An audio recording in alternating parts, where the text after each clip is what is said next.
आज के एपिसोड में कहानी एक ऐसा खतरनाक मोड़ लेने वाली है जिसकी किसी ने कल्पना भी नहीं की थी। बड़े घर की छोटी बहू में अब सिर्फ साजिशें नहीं बल्कि जानलेवा खेल शुरू हो चुका है। एपिसोड की शुरुआत होती है बड़े घर के मंदिर वाले हिस्से से, जहां हमेशा शांति और पूजा पाठ का माहौल रहता था। लेकिन आज उसी जगह हवा में डर और तनाव घुला हुआ है।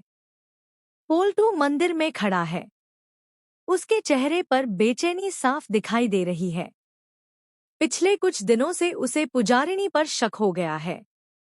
अहाना द्वारा दिखाए गए सबूत बार बार उसके दिमाग में घूम रहे हैं। पोल्टू खुद से बड़बड़ाता है, अगर अहाना सही कह रही है तो इस घर में सबसे बड़ा खतरा वही है।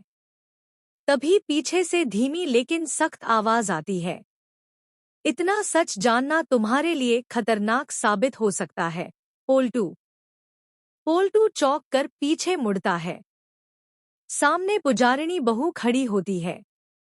आज उसके चेहरे पर वो नकली शांति नहीं है, बल्कि ठंडा गुस्सा और खौफनाक आत्मविश्वास है। उसके हाथ में कुछ ऐसा होता है जिसे देखकर पोल्टू के पैरों तले जमीन खिसक जाती है। पुजारिनी के हाथ में बंदूक होती है। पोल्टू की आवाज कांप जाती है, ये क्या कर रही हो तुम? पुजारिनी बिना पलक झपकाए बंदूक पोल्टू की तरफ तान देती है। अब तुम्हें सब समझ आ गया है ना? इसलिए तुम जिंदा नहीं रह सकते। मंदिर में दिए की लौ कांपने लगती है। बाहर तेज हवा चलने लगती है, जैसे आने वाले तूफान का संकेत दे रही हो। पोल्टू एक कदम पीछे हटता है। तुम पागल हो गई हो? ये घर, ये परिवार, तुम इतना नीचे कैसे गिर सकती हो? पोल्टू गुस्से और डर के बीच बोलता है। पुजारिनी ठहाका लगाकर हंसती है। परिवार? विश्वास? ये सब सिर्फ नकाब थे। असली खेल तो अब शुरू हुआ है।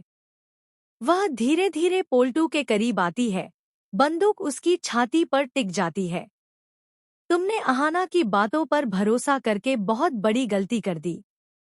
फ्लैशबैक में दिखाया जाता है कि कैसे पुजारिनी ने सालों पहले इस घर में कदम रखा था।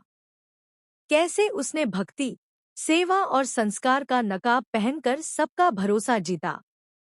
लेकिन उसके पीछे सिर्फ लालच, ताकत और साजिशें थी।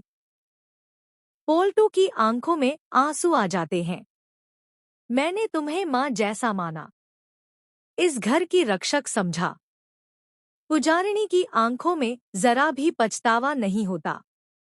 कमजोर लोग ही रिश्तों में फंसते हैं पोल्टू, और तुम भी उन